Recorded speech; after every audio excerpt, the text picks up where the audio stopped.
vous allez faire de l'argent. Oui, vous allez vous blinder les couilles. Par contre, pour se blinder les couilles, il faut se sécuriser. Mais en gros, c'est un certificat obligatoire pour importer tout en Europe. Il y a une norme. Plus tu fais de chiffre d'affaires, plus t'as d'emmerde. Comment se blinder? Quel est le pire cas? Qu'est-ce qui peut se passer? La tronçonneuse, c'est que le mec, il se coupe un bras. Pour te couvrir et dormir tranquille sur tes deux oreilles. Si ton conteneur, il y a un problème, s'il tombe en mer, comment on fait? Je vends, bim bam boum, ah putain, j'ai oublié, j'ai pas d'assurance. Oh putain, j'ai pas ceci, j'ai même pas pris de responsabilité civile, j'ai rien. Le fournisseur, il prend pas en garantie. Qu'est-ce qui se passe? Ça m'est déjà arrivé des clients qui m'arnaquent. Les gars, faut que je fasse court parce que j'ai une carte mémoire de 8 Go et je suis un clochard. C'est une carte mémoire que j'ai depuis 2015 et je savais pas qu'aujourd'hui les GoPro, quand ça filme, chaque minute ça prend 1 Go. Donc on va faire vite. Et je me suis acheté une carte SD ultra performance 250 000 Go, comme ça tout va bien. Dans cette vidéo, déjà on va parler de comment se blinder pour dormir sur ses deux oreilles quand on fait de l'import. C'est le truc très important, vous avez beaucoup de questions là-dessus, je sais. Donc n'hésitez pas en commentaire, bien évidemment. Abonnez-vous, bien évidemment, tout se passe dans l'abonnement. Ça se passe dans l'engagement. Déjà c'est un premier pas vers votre premier container, mes amis. Et ensuite, on va commencer. Mais avant, je vous remercie.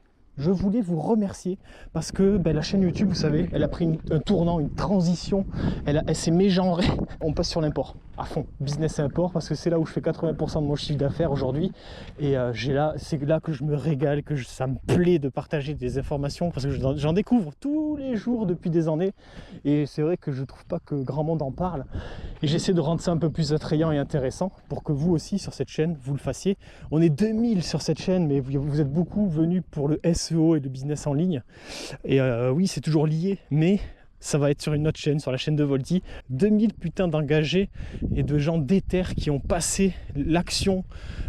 Parce que, oui, les gens qui suivent ma chaîne, c'est des gens qui sont dans l'action, hein, c'est des entrepreneurs. On n'est pas sur une chaîne Kikou. Forcément, ça fait la diff. On a eu des vidéos qui ont été référentes sur le sujet du SEO, comme la vidéo SEO en 2024, où on a pété les stats, etc. C'est cool. Franchement, je suis très content. Maintenant, on passe au business de souche, au business, le business qui vient des racines. On revient sur le test de marché et l'import.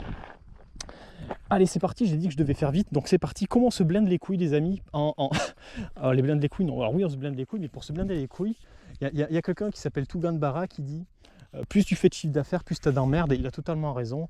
Big up. Vous savez, en import, vous allez faire de l'argent. Oui, vous allez vous blinder les couilles. Par contre, pour se blinder les couilles, il faut se sécuriser. Parce que quand elles sont trop grosses, dès que tu tournes, ah putain, tu prends une table, une chaise, c'est chiant quoi, tu vois. Et du coup, il faut se protéger. Voilà, protéger. Si vous faites de l'import, vous savez, c'est un business de bureau. Et donc, forcément, ce qui dit bureau, dit papier, dit administratif. Et c'est là que ça se passe. Et c'est là que, de toute façon, on fait de l'argent dans la vie. Hein. Moi, personnellement, faire des papiers, ça me plaît pas. Donc, je vais essayer de vous faciliter la vie. Je vais vous dire comment je travaille. Dans les modules de la formation, il y a un module sur l'administratif, mais pas administratif genre BTS compta. Je vais vous montrer comment je m'organise, quels sont mes outils, les drives, comment je les structure pour mes différents business, comment je range tous les papiers à chaque importation, pour chaque container, pour que ce soit carré au niveau de la douane, etc. Vous allez voir, c'est assez militaire, mais ça me sauve la vie. Et c'est pas encore ultra carré, mais c'est propre, quoi. C'est des choses qui me plaisent pas, mais au moins ça m'aide. Alors voilà, c'est comme ça, c'est pas autrement, les papiers c'est au carré. Et on va commencer par la base de la base en import, c'est le HS code. Désolé s'il y a du vent dans cette vidéo, mais c'est brut de décoffrage. Le HS code, ceux qui ne savent pas, en import, vous savez, c'est ce qui définit un produit. Donc internationalement, on a déterminé un code pour chaque chose qui existe. Par exemple, le poteau électrique, eh bien, il y a un HS code pour ça. Le câble de fibre, il y a un HS code. Le support de câble de fibre en plastique, il y a un HS code. Le support de câble de fibre en inox, il y a un autre HS code. Tes lacets, il y a un HS code. Tes lunettes, il y a un HS code. Ok, donc voilà. Donc ça, c'est important. Et en fait, ça détermine quoi? Ça détermine le taux de taxe douanière et les documents liés à l'importation, s'il faut des normes, des trucs, des certificats particuliers. Voilà, si tu importes des lunettes, il y a peut-être des normes. Si tu importes un bout de bois, il n'y a peut-être pas de normes. Peut-être que le bout de bois, d'ailleurs, il a peut-être une norme vis-à-vis de sa provenance, etc. Donc ça, c'est important. Et attention, je te rassure, c'est pas toi qui t'en occupe. C'est ton transitaire, mais tu dois en être conscient parce que c'est toi qui es responsable. Si ton transitaire, il te met un HS code, et d'ailleurs il va te le demander, l'HS code souvent, ton fournisseur va te le donner, mais c'est à toi de le vérifier. En fait, ton fournisseur, il fait tout pour toi. Mais je n'ai pas confiance au fournisseur. Encore une fois, on se blinde, ça coûte rien de double check, triple check. Ça mange pas de pain, c'est ton travail en fait. Et c'est là que tu vas faire de l'argent. Parce que si tu fais du chiffre d'affaires, tu n'auras pas d'emmerde avec ça. Donc si tu as le bon HS code, tu as les douanes qui sont carrées, parce que derrière, tu sais les documents qu'il faut fournir. Et les documents, du coup, on y passe. Les documents, c'est quoi? Déjà de base, c'est le certificat CE, c'est obligatoire. Je ne vais pas expliquer ce que c'est, mais en gros, c'est le certificat obligatoire pour importer tout en Europe. Il y a une norme qui est attribuée par des cabinets agréés. Et c'est ton fournisseur qui s'en occupe. Toi, tu fais pas de certificat CE, tu n'as pas besoin. Alors, ça peut arriver que sur des produits qui sont pas CE, vous le fassiez pour vos fournisseurs. Mais je vous le déconseille, vos fournisseurs, ils savent le faire, ils ont l'habitude, ils ont des consultants pour ça. Et derrière, ils vous donnent le certificat et c'est bon, vous êtes CE. Par contre, il faut le contrôler, ce certificat. Il y a des méthodes, il y a des astuces pour le faire. Faites-le. Contrôlez vos certificats CE. Et il y a des méthodes, donc on le voit dans la formation notamment.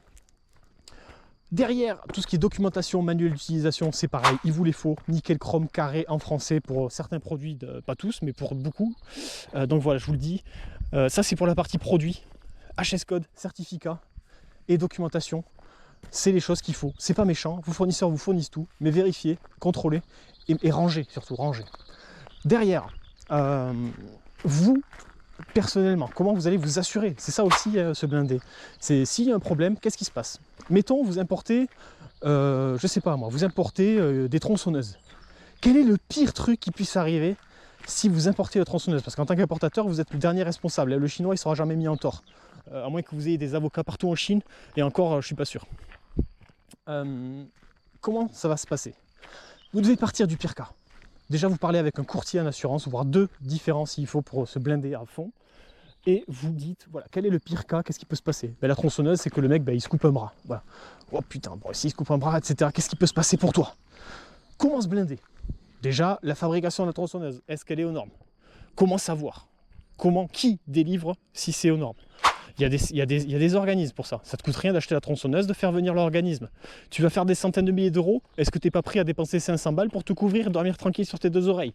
Tu fais 300 € de marge par tronçonneuse, en deux, tu l'as rentabilisé. Tu vois ce que je veux dire? Ensuite, ton assureur va te dire, c'est bon, si c'est carré, moi je t'assure, il n'y a pas de souci, et là, tu es bien.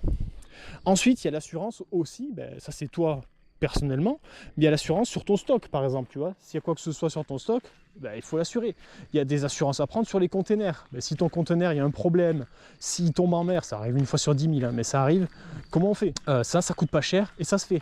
Et ensuite, tu peux aussi t'assurer au maximum juridiquement, ce qu'on appelle les protections juridiques. Une protection juridique, ça coûte pas cher et ça peut servir en cas de pépin. Voilà, ça c'est des choses de base et qui sont importantes. Et souvent on passe à côté, on est des bourrins. Moi le premier je l'ai fait. Je vends, bim bam boum, ah putain j'ai oublié, j'ai pas d'assurance. Oh putain j'ai pas ceci, j'ai pas pris de responsabilité civile, j'ai rien du tout. Bon, à un moment donné les gars, vous allez payer de votre poche. Vous pouvez mettre un fonds de côté pour vous couvrir parce que vous trouvez aucun assureur. Voilà combien ça coûterait. Si un mec il se coupe le bras avec la tronçonneuse, il faut, 300 000 € de dédommagement, je les mets de côté. Comme ça, si un jour j'ai un souci, c'est de l'auto-assurance. Il y en a qui font ça parce qu'ils sont très riches, mais vous l'êtes pas forcément. Cependant, si on parle plutôt, pas de problème personnel, etc., mais plutôt problème produit, j'achète des tronçonneuses et il y a un problème, le moteur il casse. Le fournisseur il prend pas en garantie, qu'est-ce qui se passe? C'est le pire des cas qui puisse arriver sur le produit. Peut-être qu'il vous fallait prévoir un stock de sécurité. Moi, j'achète toujours deux produits quand je connais pas le produit. Après, ça va. J'achète toujours deux produits. Un, pour l'avoir de côté en cas de problème de réactivité, parce que je vais pas commencer à payer du transport aérien, vous avez vu les dernières vidéos. Et de deux, ça me permet d'avoir, quoi qu'il arrive, tout sous la main. Ça, c'est important. Et ensuite, j'ai découvert un truc assez intéressant. Waouh!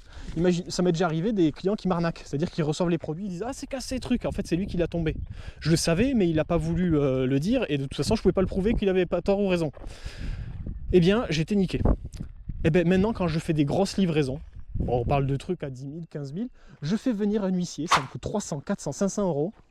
L'huissier vient, il est mandaté, il est neutre, et il va dire voilà, le produit est comme ci, ah là il y a un petit défaut comme ça, et au moins c'est carré. Mais s'il y a des trucs à me reprocher, je les assume, mais vu que je suis serein, je suis confiant, ça va. Et le client ne peut pas commencer à dire j'ai pas reçu la commande, le truc il est tombé, il est cassé. Un huissier ça coûte pas cher, on fait du étiquette les gars, on commence pas à chipoter sur ça. Au niveau de la loi, ça sera forcément reconnu quoi qu'il arrive. Vous devez faire des contrats et des devis, ça on en parlera dans une autre vidéo, mais les devis, ça fait office de contrat. Et dessus, vous pouvez marquer ce que vous voulez. Si le client signe, c'est signé. En B2B surtout. Et bien sûr, la clé de la clé, faire beaucoup de marge. Faire beaucoup de marge, ça vous assure, ça vous permet, comme je le disais, d'acheter un produit supplémentaire, ça vous permet de faire venir un huissier, ça vous permet de prendre tout ce que vous voulez derrière pour vous couvrir. Et oui, peut-être que vous ne ferez pas x2, vous ferez que x 1,7. Mais franchement, le 0,3%, je vous les laisse, hein, si c'est pour pas dormir sur ses deux oreilles, il faut savoir ce qu'on veut dans la vie. Moi, je préfère avoir un business qui tourne bien et pouvoir en faire 2, 3, 4, 5, 6 fois plus, que essayer à chaque fois que je vends un produit d'en prendre le plus possible comme un cassos. Il faut pas regarder les choses comme ça. Il faut se dire que voilà, plus il y aura de chiffre d'affaires, plus il y aura d'emmerdes. Donc